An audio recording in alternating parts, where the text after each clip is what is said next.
Hey Enneagram friends, I'm Abby, an IEA accredited Enneagram coach and certified somatic experiencing practitioner. And today, it's a live coaching session with an Enneagram 7 that joins me in the coaching space. In our session, we explore the orientation of positivity and the avoidance of negative emotions as part of that natural type 7 structure. We consider the experience of idolizing a situation and the incredible disappointment that can be experienced when that situation doesn't meet what's hoped for. We talk about how to experience and metabolize emotion so they don't just keep hanging out in the passenger seat, unresolved and ignored while we keep driving on. This type 7 is someone that is a part of a coaching group that I facilitate with women that are all in the assertive stance. And so it was great to have an opportunity to connect with her one-on-one in the coaching space instead of just in that group space. So I hope that you'll listen in with curiosity and see what resonates in your experience. Well, as we kind of settle into our coaching space together, I'm curious what is on your mind, what you have considered, what feels most helpful for us to explore during our time together. The first thing I think of is the main thing that I've become aware of through learning from you is the term toxic positivity, which I know has a little bit of a negative connotation. And so I'm not shaming myself or like putting some label of negativity on myself. However, to become aware that there is a level of unhelpfulness when there is such a thing as too positive. Mm-hmm. And I've never really thought of that before nor been aware of it. But since working with you, I've been made aware of it in multiple areas and how it's even affected my health. And so I think that's probably the most pervasive thought when I think of being a step of growth. So. Okay. So when you say the areas that you've noticed that impact your health and some of these other pieces, I'm curious what feels like the most startling impact, or maybe it's just easily coming to mind that we might explore specifically. Just more being aware of my tendency to not deal with anything negative. And that is where, like, from my perspective, the way a 7 thinks just is, well, I do best for myself and for the world when I stay in positivity. Yeah. And while I will always believe that it's super important to be grateful and positive, and I do make those synonymous in my head, it also is not very kind to myself or to others to avoid 100% the negativity, which even feels wrong saying it right now, but I know it's true from what you've taught me. Does that make sense? Yeah. So realizing that I'm not doing anybody any favors, including myself, by not dealing with things that need to be dealt with. Yeah, for sure. And I think that it's interesting to hear you say that you use positivity and gratitude synonymously. Almost this sense of like, if I don't lead with optimism, with sunshine and rainbows, there's some sense of like, I'm not grateful, and like, how dare I not be grateful for what is and what has been and what could be. How does that land as I share that back? Yeah, no, like even as I'm saying it, I'm like, she's going to point that out. Yeah.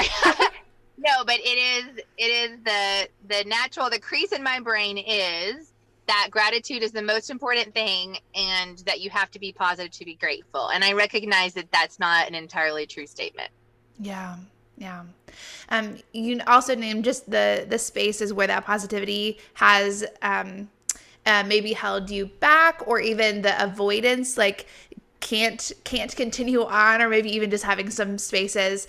I'm curious what comes to mind as you think about like things that have been avoided in your current context. Really with the invitation, is there something that we can kind of process in your current context to give more space to air it out, or to move through more tools around it? Oh, this is great. This is like a free coaching session. I love it. You're amazing.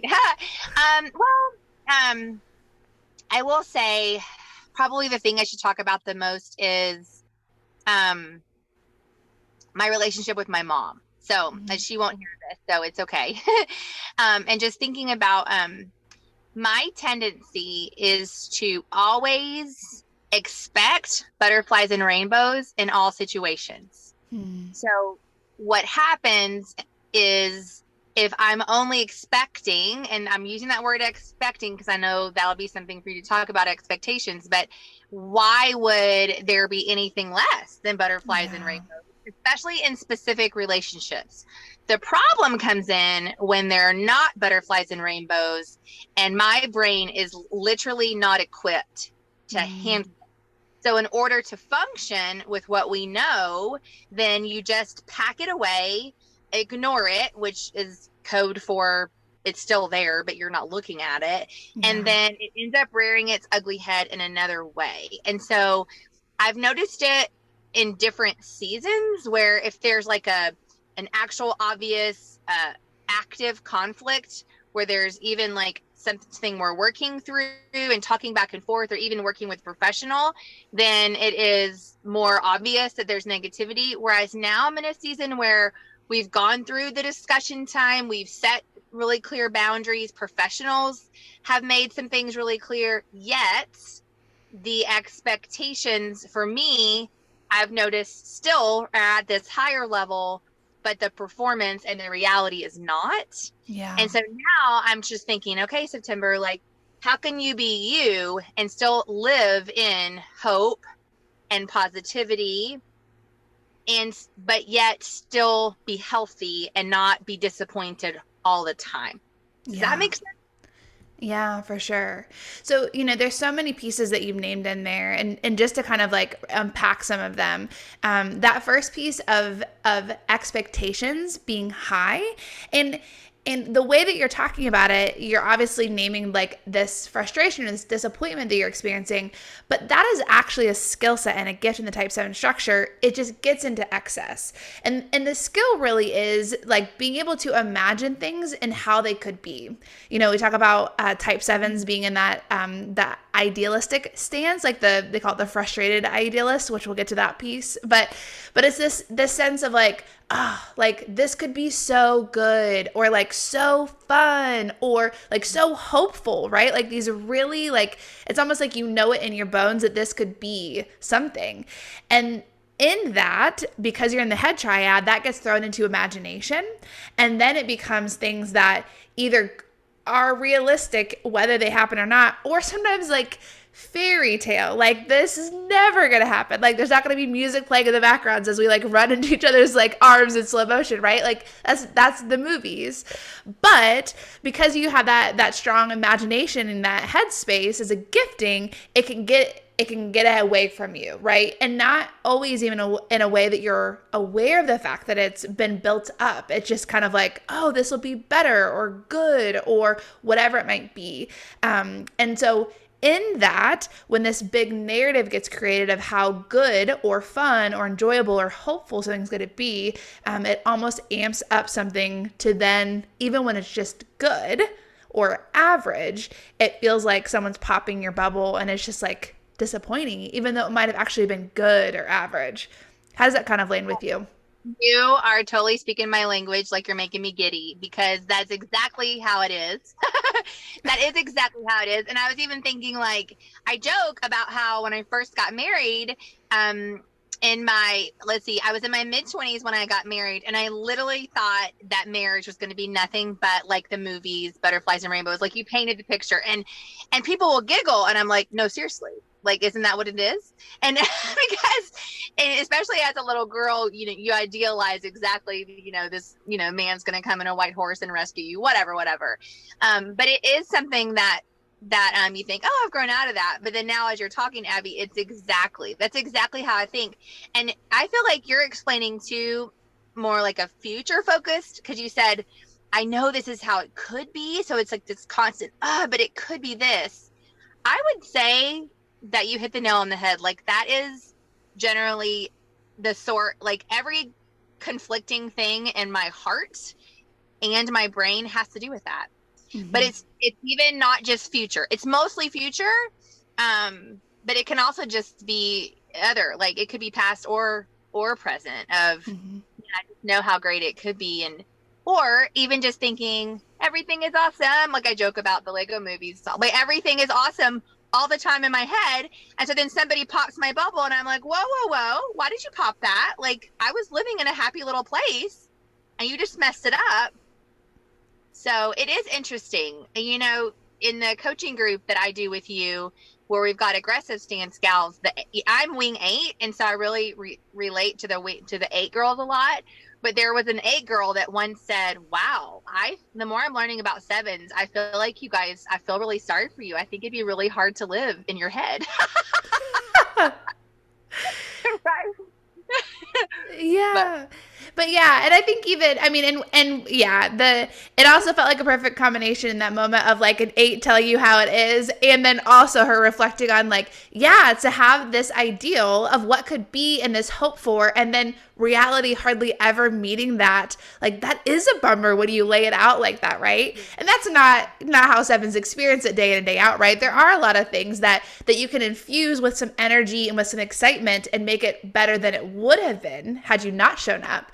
But for the 7 in your mind, often things are always just below the bar of what you were hoping it would have been. And that's hard, you know, and even as we think about that, you know, whether that's in general or even with your mom, these moments when you show up and it's not as it could have been, it's not as you hoped it would have been, there's a moment of disappointment that in the type 7 structure instantly gets pushed aside into that avoidance pattern, you know, and whether that is rationalizing it of like, oh, you know, they're trying the best, or I shouldn't have worried so much about this, or it's not as bad as everyone's saying it is, or just purely escaping, right? Like thinking about something else, moving into another activity. You know, oftentimes 7s will be as positive as they possibly can, and then when rubber hits the road and it's not working, they just kind of like eject out of the conversation, out of the relationship, out of the moment. But in that, the piece that is not being dealt with is the disappointment. And that feeling, you know, if you kind of like categorize it into a bigger sense, is sadness. It's a sadness that's coming, and that like more curated language is disappointment. And in the way that we have any emotion, the invitation is just to experience it so that you can metabolize that emotion so that it comes, is, and goes in the way that it's meant to. But the type 7 structure doesn't like that discomfort of emotion, right? Even as I'm talking through this, it's like, ooh, cringy. But how does that lead as I kind of like offer that idea? Yeah, like as you're talking, I'm just like, I long to be able to do that. And I know like you've been teaching me this, and it still feels like it's taking a long time because it's just so unnatural for me. And you know, like anything, whenever we have an opportunity to grow, we have to accept the invitation to grow, and we have to do the work behind it. Like as you're talking, I'm thinking, you know, I really think I should, and maybe this is a little much, but I think I should probably implement some form of journaling where I even just stop and do one of your really great like presence meditation things and just be in the moment and just, you know, pray and just say, okay, what are some things that are causing disappointment right now? And just look at them. Because that's what I'm saying, Abby, is it is very easy to literally not look at it. Like, you know how some people cannot stand a messy house. Like they can't handle it. They see every little thing and it makes them crazy, and they'll pick up even if it's not their job to pick up. Whereas other people, they just don't even notice it, and they're not slobs necessarily. They just don't see it. Like as a 7, I don't see the negative. If I do, I quickly pivot and go the other direction. And maybe, I don't know if this is a 7 thing or just a different gifting that I have, but I can feel it on other people. And so I very much can feel people's negative energy and will turn around and go the other direction. I know at one point you were talking about the importance of, even as a 7, not escaping a negative person, which makes me roll my eyes, and I don't like you for it. But just breathing through it and telling myself I'm not going to die, which is quite hilarious and dramatic of a statement. But I want to be clear for the listeners that that's how we think. Like we literally think I have to escape now, almost like a literally super, like an emotionally claustrophobic is what it is situation. I have to leave and I have to leave quickly. And so when you're dealing with that in your own mind, you have to figure out a way to escape it, or else you feel like you can't breathe. So when you're challenging me to say, you have to feel the emotion and let it metabolize, it makes me want to vomit. But I think even as one of the things that you said that I think is really helpful, of like, as I'm trying to deal with it in my mind, and my invitation is to pull it out of your head space into your heart and body space, so that it is not this like because it is not a mind problem that you're trying to solve. It is, and problem's not really great language. It's not a mind area that you're trying to solve. It is a heart space area. And your body can be really helpful in grounding you and tethering you so that you don't get blown away in the process. Part of what can happen with the type 7 structure is that feeling of suffocation, that emotional suffocation, is a really brilliant language around it, because it's like this, the walls are getting closer and closer, and it's almost this tunnel vision of, where's my like eject button? Like, where's my escape hatch? How do I get out of this? But in that, because your mind is creating this, even if you have a visual sense of it, but your mind is creating this, to instead use your body as a resource to have an awareness of what's around you, right? I have physical space around me. I have a life force that I always have access to in my breath. I can, bring some awareness to my feet on the ground to tether me so that it doesn't feel like I have to cower and hide from this negativity, or I have to bolt and run. But it's almost a sense of like being held gently by gravity, of like, I am here and I'm tethered to the ground. I won't get, bulldozed or collided in this negativity of someone complaining about their day or going on and on about something. And that's true for your own internal feelings that feel negative, right? And negative is not always a helpful language with emotions, because it's not that they're bad, it's uncomfortable with these uncomfortable, tender emotions. And sometimes 7s don't like tender. That feels just as bad. So uncomfortable emotions. But in that, the invitation is also to build up some capacity to notice that discomfort in the moment before you just escape it. So in these moments with your mom, noticing like, man, this isn't what I wanted it to be, right? And giving yourself some space of just like, gosh, this is like deeply disappointing, right? Whatever language is coming up around it is helpful, and just giving yourself a moment, even if you just step away to the bathroom just to hold your hand on your heart space. Sometimes that's a helpful conduit to kind of get there, of like, gosh, this sucks. Like, this is just not what I wanted it to be. This is not what I hoped for, right? And just giving yourself some ability to honor that very human response. So how does that land? Even as I'm sharing that with you, I can see in your nonverbals that there's something there. So I'm just curious, what's there for you? Well, you made me cry. So that's the first thing. But that's a good sign, because that means that that you hit something, and that's something that I need to be doing. So thank you for that. Yeah. So even just in this moment, offering yourself some kindness of just taking a moment to breathe, not fighting back any emotion as it arises, but just allowing yourself to breathe in deeply, in through your nose, and imagining that breath going all the way down into your belly so that it's filling you up. And it's not just quick chest breathing, but it's sustaining and comforting. Sometimes people will put their hand on their heart as just like a warmth, like a support, that conduit for like, yeah, I'm allowed to be disappointed. I'm allowed to be hurt by that. That's a very normal response. And it won't blow me away. I'm still here. It's so interesting because, most even leadership training that you receive says, to be a great leader, you need to be undisappointable.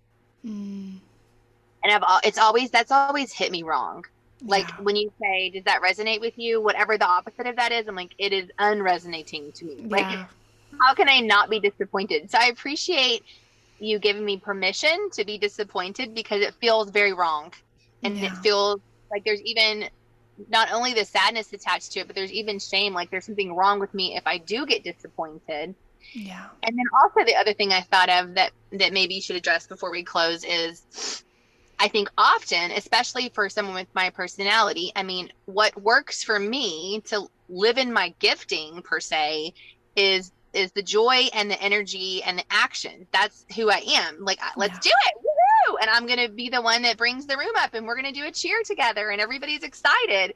And it's hard to know how to be authentically you and let yourself be someone that can be sad sometimes. And realizing that you have to make space for that, because even like as you made me cry, it made me think, look what she did. Like that's what a good coach does. She did it. Like you're coaching well when you make the person cry.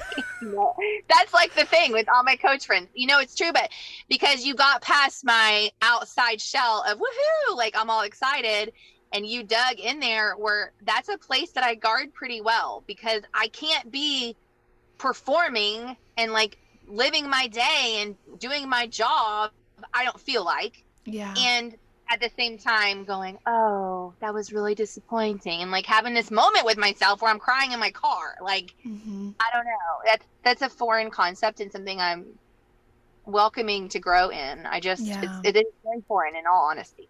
Yeah. Well, and even as you're talking through it, the like idealized self in that type 7 structure is I'm okay. Like I'm okay. Like that didn't bother me. That didn't hurt my feelings. This hard season, I'm okay. Right. And when we shift from this I'm okay and we have a realist of like, no, I'm not okay, our type structure kind of holds on even tighter of like, no, we are okay. You have to stay in this space. And that's when some of these unhelpful tendencies get into excess. But the reality is your type structure is not bad. And all those things you listed of like being, the woohoo, and we're excited and we're inspired and we're enthusiastic and we're cheering you on and empowering you through that. You don't want to get rid of those things. Those are all tremendous, and they're tremendous gifts into the world that you occupy, the people that you interact with, that you lead, that you coach, right? But when that becomes the only tool in the toolkit, and you think that you're not allowed to show up outside of cheerleader, that's when your type is in excess, and it is steering for you without you getting to be present and aware in it. Because the reality is, true joy can exist with true sorrow.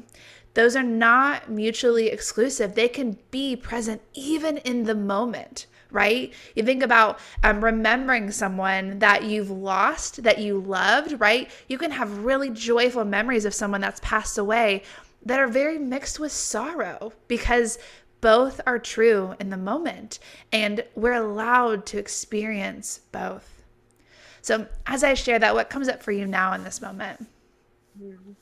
I was just thinking of yesterday, often I might be dealing with something sad and not even know it. And that might sound very strange. Probably not to you because you get me, but people that are listening, I don't know if that sounds strange, but I have a daughter that's very sensitive to people, and she'll come up to me and say, Mom, are you okay? And I'm thinking, everything is awesome. What do you mean?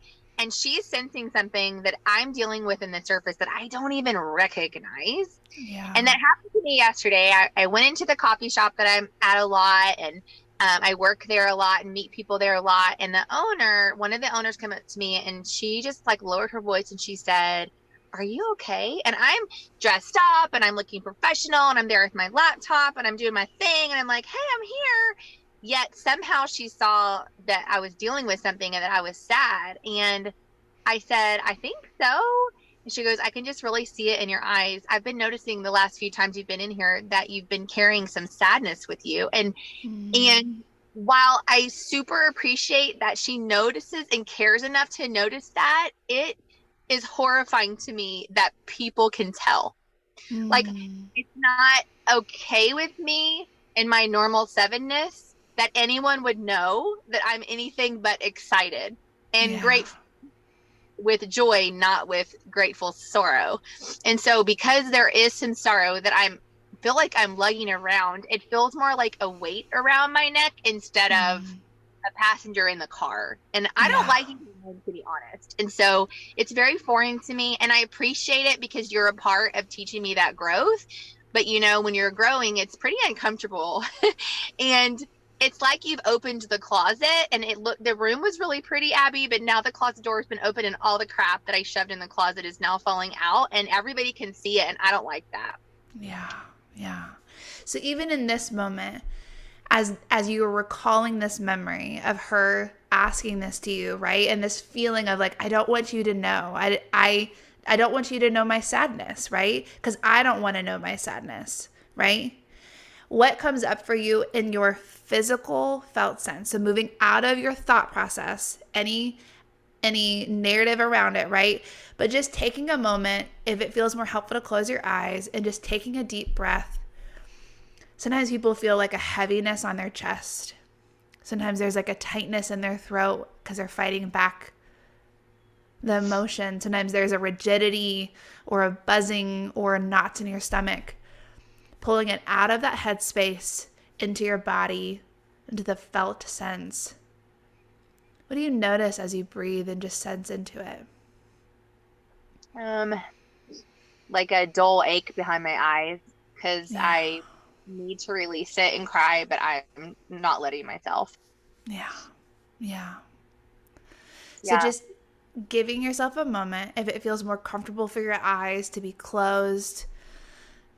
You also, as you breathe, imagining, obviously your breath cannot go into your eyes, but allowing just the imagination of your breath as a life force, as like a compassion, and just imagining it, just offering comfort.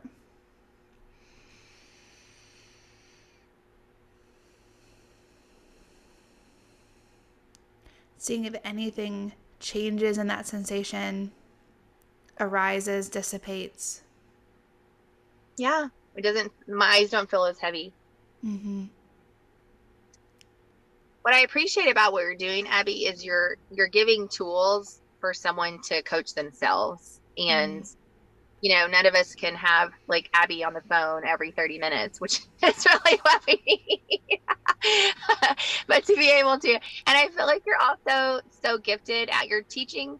I feel like you're trying to teach me how to love myself where I'm at. And I appreciate it about you. So thank you. And I'm sorry, there's me like switching really quickly to his positivity, but that's just who I am. That's that's what I'm feeling though. So probably then if you want to psychoanalyze that, you're releasing something that is then letting gratitude come out. And so I appreciate that because we all need it. I need it. Yeah, it's not about forcing ourselves to stay in the moment. It's accepting the invitation and staying as long as you can. And that's okay if, you named like my positivity is coming back online. That's okay. Your type structure is very smart and it is wired to keep out discomfort. But that doesn't mean that we force discomfort to just like grin and bear it and get through it, because then that's the assertive stance of just sheer willpower of like, we're going to grow through our emotions, right? That's not helpful either. But accepting the gentle invitations to stay with the emotion for just a little bit longer, for just 1 second longer than you think you can. And that builds up our capacity, because us staying with that emotion is what helps it to be experienced, to be metabolized, to then leave. If when we don't process it, when we don't metabolize it, when we don't allow ourselves to experience it, it just becomes a passenger in the car, like that analogy that you gave. And it's just waiting for us to give it some space. But when these moments come, the twinge of disappointment, that feeling of like, ooh, that wasn't what I wanted it to be, or like, how dare you? Why did you say that to me, right? These emotions that come, giving ourselves just a few minutes, right? Sometimes people will say like 90 seconds is all it takes to process an emotion that you have in real time, which is just a minute and a half. And that can feel unbearably long. But if you just give yourself a moment to name the emotion as a means of bringing awareness to it, to breathe through that sensation, and to allow it to come and go in the way that it was meant to. So can I ask really quick in closing, can you tell me, so can you walk me through? So I'm at the coffee shop. she says something, but she doesn't press. So I noticed, okay, wait, there must be something sad that I'm dealing with. But here I am in public. I'm supposed to be looking cute. I can't like break down and cry right now. I need to get work done. I've got a lot that needs to be done. What can I do in that moment in public to metabolize? Yeah. So even think about that moment. If you're in a public space, even just walking away to the bathroom real quick, right? You being in the bathroom for a minute and a half is not weird. That's not a long amount of time. Even if you need to like magically touch up your makeup afterwards because you're about to go into a meeting, like that's fine too. But in that moment, if it feels like there's too much awareness, too much space around me, and I feel like I'm going to have a visual emotional response of crying, to just excuse yourself and go to the bathroom for a moment. Even when you're with your mom, right? You can go to the bathroom for a moment to collect yourself. But in those moments when our type tells us there's not space for this, and what our type is telling us in that moment is like, there's not space for you. And that's never true. There's always space for you. And so if you need to do it in a more socially acceptable way by excusing yourself, that's okay. But in that, giving yourself a moment to just feel your feet on the floor, sometimes wiggling your toes in your shoes is a helpful way to ground yourself, and just taking 3 deep breaths, 3 deep, slow breaths to just be present in the moment so that your type doesn't come in full force trying to fix it. Because the reality is your type and that positivity, it is covering over and not making an excuse for you to be present. And that should never be true. You always get to be present. You always get to be front and center. We just have to make a choice for that to be true. Thank you. That's beautiful. Yeah. I know 30 minutes is never enough time. There's so many other places that we can go. But thank you so much for being in the coaching space with me. It's such a gift to get to be in groups with you, especially for how much time that our stance group has been going. But it's really a gift to get to be in a one-on-one space. So thank you for allowing me to share that with you. Thank you. I have plenty of issues you could always fix. So I appreciate you for No, seriously. To all the 7s out there, hang in there. Keep being happy, but don't be afraid to be sad sometimes. Yeah. Because both joy and sorrow can coexist. Yes. Yes. Yeah. Yeah. Okay. Yeah, I appreciate you. Hey, Enneagram friends. Thanks for listening in to this coaching episode. It's amazing how much we can learn just by hearing someone else process their experience, share what is true for them, and watch that growth and transformation happen as we have these moments that the lights turn on and we see things more clearly and we have some space to move forward in a way that's more honoring of who we are. My hope, though, is that you will join me in the coaching space. There are many ways that you can do that. On my website, there are 30-minute and 60-minute slots that you can just sign up for. If you need some more information about coaching and you want to have a conversation first, you can also schedule a free 15-minute discovery call to check in and explore how coaching might suit and benefit you in this season of life and the things that you are hoping for and the areas that you feel stuck or discouraged when it comes to your Enneagram type. Okay, friends, till next time.